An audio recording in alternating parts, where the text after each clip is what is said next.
Good morning, good morning, good morning. Happy Sunday, everybody. Sorry I'm a couple minutes behind, but I'm here.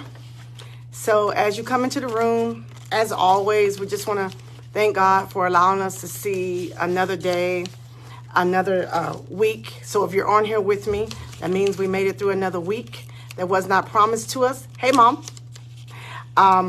If you're on here with us, we just want to thank you for our family circle not being broken from one week to the next.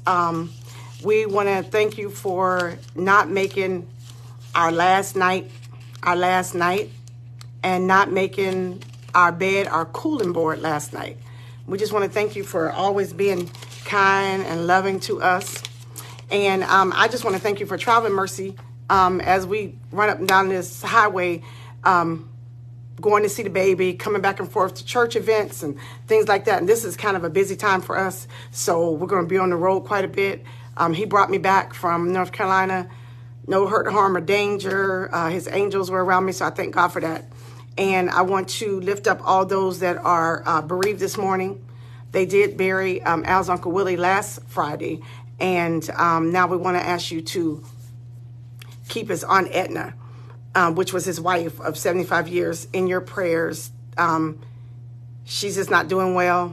They actually brought in hospice. So we want to keep that part of the family lifted up, because we know it has to be hard losing a father, and then, so just keep them lifted up in for what is to come. But God is the best knower, so we can say whatever we want to say, but God is the best knower. And so all those that are bereaved, all those that are sick, praying for those that still dealing with COVID. So COVID is still here, still kicking, still alive. Most of the strands right now are not as harmful, more like a cold, but you're still suffering with it. So it just like the flu and all the other things that showed up out of nowhere, they're going to stick around for us. So good morning, everyone. And I'm not going to hold you, but go ahead and share this live now if you have some friends that need to learn how to pay attention, especially when we're talking about relationships. So the title of the message is called Time to Turn Off Your Ticker. I said it's time to turn off your ticker. So you all have heard my title. And before you think that I'm talking about a ticker as being your heart, because people will say, my ticker's not right. So let me stop you, because I'm not talking about that kind of ticker. And I'm not telling you to turn your heart off, although some of us are so open and giving with our heart that at times we may need to turn our heart off.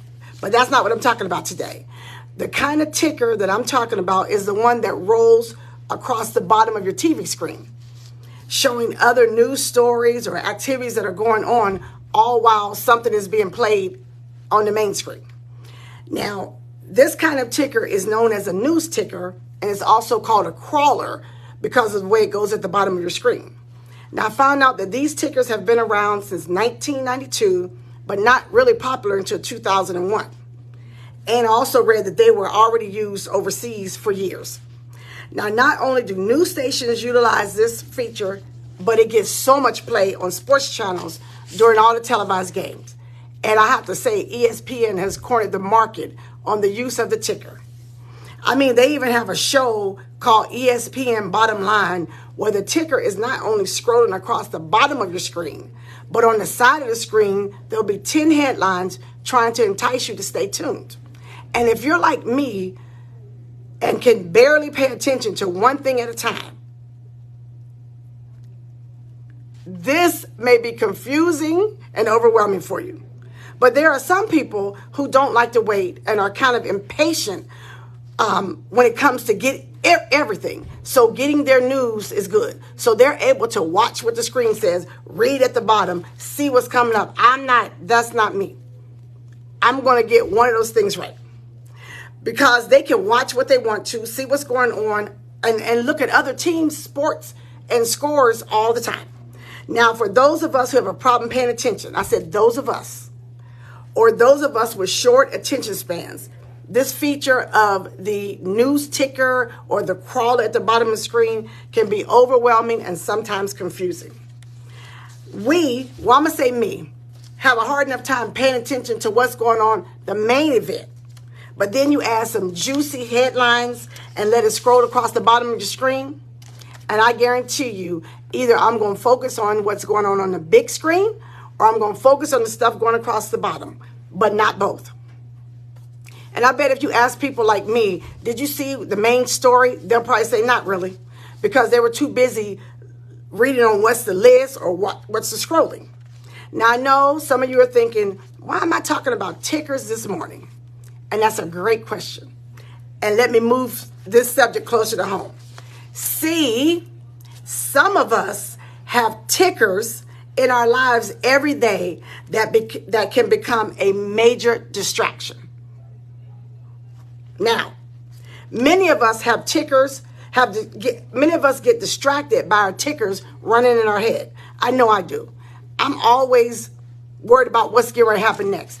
And like my therapist said, I have to be where my feet are planted. But I haven't mastered that yet. So you might be talking to me, but I'm already thinking about, okay, but on Tuesday, the doctor said that's a ticker.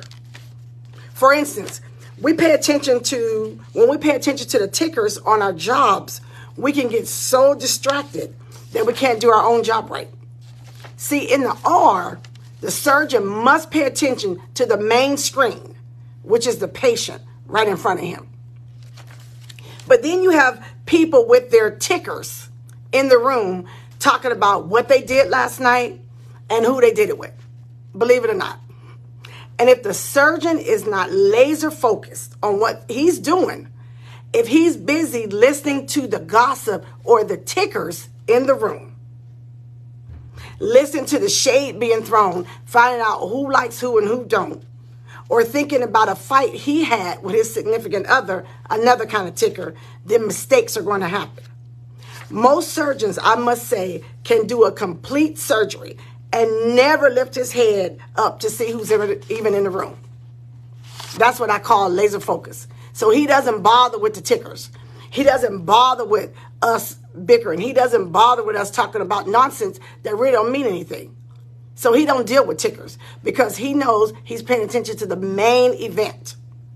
And that's the kind of surgeon you want.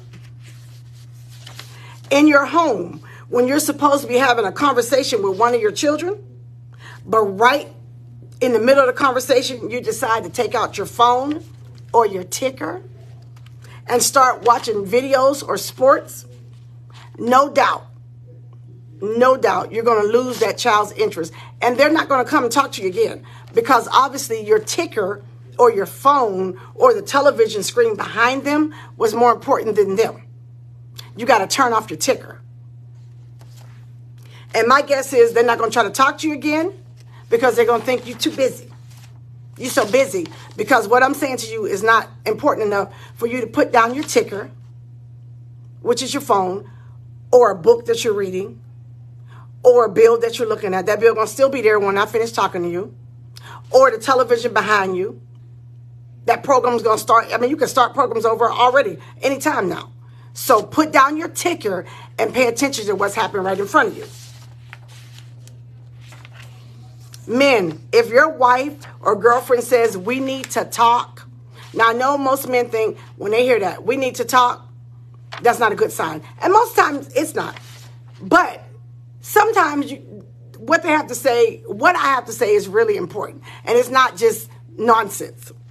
But if I say to you, if I say to my man, my husband, we need to talk, but you can't hear me because you're too busy watching the game and you're looking around me like this, because that's your ticker.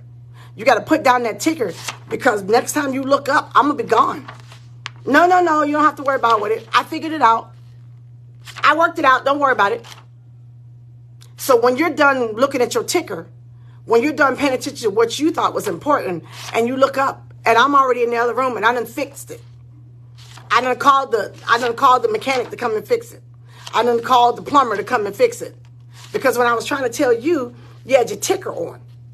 And so you were so busy scrolling, or you were so busy watching, you didn't have time for me. And that's the same, it goes for women. If the man, especially if a man wants to talk, you better sit down. You better not worry about the Real Housewives of A, B, and C. Because if you don't look and you're going to look up and you're not paying attention and you're going to be on the Real Ex-Housewives of A, B, and C. Put down your ticker. Because that mess that they're talking about, it don't mean anything. That stuff that they're dealing with, it ain't real, even though it's called reality TV. Put down your ticker, because it doesn't really matter after all. You have to pay attention to what's in front of you. Now, I don't know why people think that tickers, that we needed that. We're already so busy. We're already so busy as it is that, and we already get distracted too much as it is, that you got stuff scrolling on the bottom of your screen. You got stuff on the side. You got pictures over here. How can you focus? How can you even know what's going on? And the same goes for us. People are trying to talk to us. People are trying to deal with us, but I got stuff going on over here. I got stuff going on. I'm thinking about what happened at my job. I'm thinking about what happened with this car. I'm thinking about what happened with this house, but the person that's important, the thing that I need to be paying attention to, is right in front of me on the main screen. Turn your tickers off. Turn your tickers off. And I imagine that that's how God is with us. He has something that he's trying to tell us. He has something that he's trying to get through to us. But we have our tickers on. Even when we come to church, we come to church with our tickers on. You ever see somebody coming to church, you go, good morning, how you doing? They didn't even pay you no attention.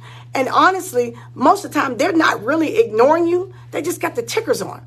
They already thinking about, they just had to fight with somebody at the house to get here.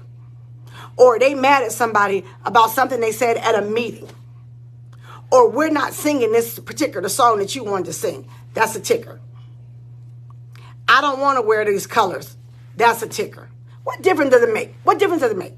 Think about it. What difference does it make? Are you glad? Aren't you glad that you're up and alive and can come and put a color on? If you don't want to wear the colors, then wear what you want. But it doesn't have to turn into a thing. Turn your tickers off. How can you pay attention to what the pastor or the speaker is saying when you got your ticker on? And listen, I'm guilty. I promise you I'm guilty.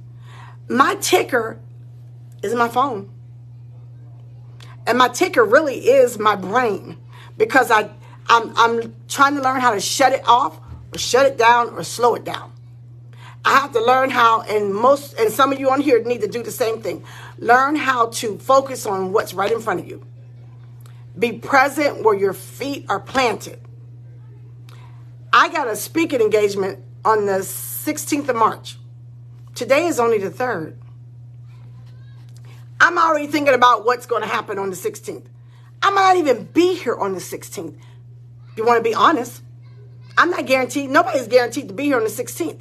So I need to worry about what's going on the 3rd of March. What's going on now? What's going to happen in church? Am I going to listen to the word, or am I going to be saying, what am I going to talk about? They don't, no. I can't even be worried about tomorrow, because people went to sleep last night and didn't wake up this morning. At least they didn't wake up here. They woke up. They didn't wake up here, though. So you got to be planted. You got to turn your ticker off. And I know that's hard for some of us. And I keep saying us because I'm telling you it's me.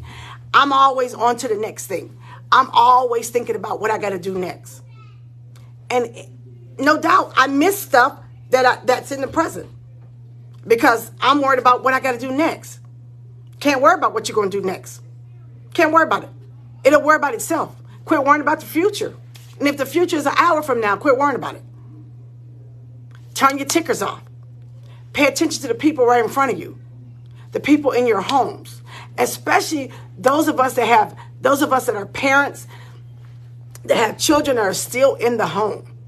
We don't have kids in the home anymore. But if my kids call and say, Mom, I need to talk to you, that's it. I'm done. Whatever I'm doing, short of being like in the middle of a surgery, I'm stopping what I'm doing and listen, because I might not get that chance again. And sometimes when people try to approach you and want to talk to you, it's a test to see what kind of importance they present in your life, what they really mean to you. Am I important enough to them for them to put their cell phone down, for them to close the book for a second just to see if they can pay attention to me, if they can listen to me, if I mean enough to them that they could just stop what they're doing, just give me 2 minutes of your time. Uninterrupted. Let me add that too. Uninterrupted. So when my kids say, I need to talk to you, that means they did not say, I need to talk to you, Mom, but I want you to talk in the middle of my talking. I want you to interrupt me as I'm talking. I don't want you to let me get my subject through. I don't want you to let me get my point through. They never said that. They said, I need to talk to you, or I want to talk to you. So learn how to listen, which is hard for a lot of us. And I keep saying us. I'm getting so much better at this. Even when I feel myself wanting to stop them and say what I need to say, or wanting to interrupt them and try to fix it, I have literally almost sat on my hands or took my mouth and squeezed my lips together to keep from talking and to let them finish. That's a bad habit to have. That when somebody's talking, you either gotta over talk them. I'm off script now. You either gotta try to over talk them. You gotta try to finish their sentence for them. You don't know what they're getting ready to say. Shut up and let them talk. And that's me. Be quiet and let them talk. And then once you let them talk, and then they say, what you think? That means they want to hear what you got to say. That's what you think is, now come on in and speak. Because sometimes, no, all the time, when you interrupt people while they're talking, while they're in the middle of a whole spiel, you're gonna misinterpret what they said. And then you're going to say something back, and they're going to look at you like, how did you get that from what I just said? And that's because you don't listen. Or maybe not that you don't listen, you don't hear. And some of us don't really want to hear. Some of us that are in conversations, we're only being quiet because we need to make sure that when they take a break, we're ready to jump right in. If somebody says, I need to talk to you, that's exactly what they want to do. They didn't say, I need to talk to you, but I need you to talk back. If they say that, then that's what you do. But if they say, I need to talk to you, then be quiet and let them talk. Especially parents that have kids at home, because kids don't make it a habit. Even when you got good parents, they don't make it a habit of coming to their parent and talking to them. And so when our kids would say, hey, I need to tell you something, we were all ears, because we wanted to keep our finger on what was going on out there. Because if we don't listen, they're going to get it from outside sources. And most of the time, kids are giving advice to other kids. They don't know jack. Half the adults don't know jack. So you know kids don't know jack. So when somebody is trying to talk to you, you be quiet and you let them talk. Don't interrupt them. Don't feel the need to give your opinion. They didn't ask for it. If they said, hey, now I want to know, what would you do? Now, if they ask you that, what would you do? Then you can tell them. But if they never ask you, they just want to get something off the chest, let them. Because more times than not, it's a test. It's a test to see if you listening. It's a test to see, okay, when I finish this conversation, I'm going to ask them, now what did I just say? And if you weren't listening, you're done. They're not coming to you no more. They'd rather write it down in the journal. They're not going to come to you no more. Because they know you're just staring at them, but you're not really listening. Because you must be already thinking about something else you got to do. Or what so-and-so did, or what so-and-so said. Don't be like that. When you get kids that will actually come and talk to you, you better stop everything you're doing. This world we're living in, you better stop everything you're doing. You better find out who their friends are. You better find out who their friends' parents are. Who's in the home. Stop letting these kids go over to everybody's house. And I'm not even, that's a whole nother message. Stop letting your kids go over to everybody else's house. And God knows, don't let them spend the night. Not that stuff that can't happen during the day, but I'm telling you what, people are sick. And you just don't know. They appear normal to you. They appear like everything's okay and they got it together. People are sick. So do not let them run over everybody's house. You better find out who's who. All you got to read, just Google these articles. Look at these articles about these sick people and what they're doing. Quit letting your kids run everybody in and out everybody's house. So listen, parents, people that are in relationships, people that want to move from girlfriend, boyfriend to the next level to marriage, y'all better learn how to listen. Because listen, if you don't know how to listen as my boyfriend, if you don't know how to listen as my fiance, then you're not going to learn how to listen when you become my husband. It's going to be worse because he got you then. You married him and you knew he didn't listen. You took his engagement ring, you knew he didn't listen. So what makes you think you're going to listen now? He not. Fellas, if she don't listen and that mouth is smart as a girlfriend and as a fiance, that mouth going to be smart as a wife. So set some ground rules early or move around. Because some people don't want to change. They like the way they are. So if that's the case, then let them like the way they are, but go let them like the way they are with somebody else. Learn how to listen. Parents, learn how to listen. Boyfriend and girlfriends, learn how to listen. And I'm going to tell you, husbands and wives, learn how to listen. But I bet you what? You didn't know how to listen then, and it's going to be hard for you to listen now. But, I mean, everybody can change. I did. So, all right, listen, that's all I have for you today. But remember this, that you heard me say, turn your ticker off, especially when you're right in the middle of jumping in somebody's conversation while they're talking and jump, especially if you don't even know what they're talking about and you walk into the room. I work with people like this. They'll walk into the break room. They don't know what we're talking about, and they'll jump in. And you want to say, but you don't. You just let them, you just stop talking since they know everything. But when you have the urge to jump in and cut somebody off, just say, turn my ticker off. Turn my ticker off. Or you're going to be talking to yourself by yourself. All right, listen, you all have a blessed week. And I will see you next Sunday. Be safe. And keep everybody prayed up that's going through. And remember, if it's not your turn today, everybody get a turn. Have a blessed day.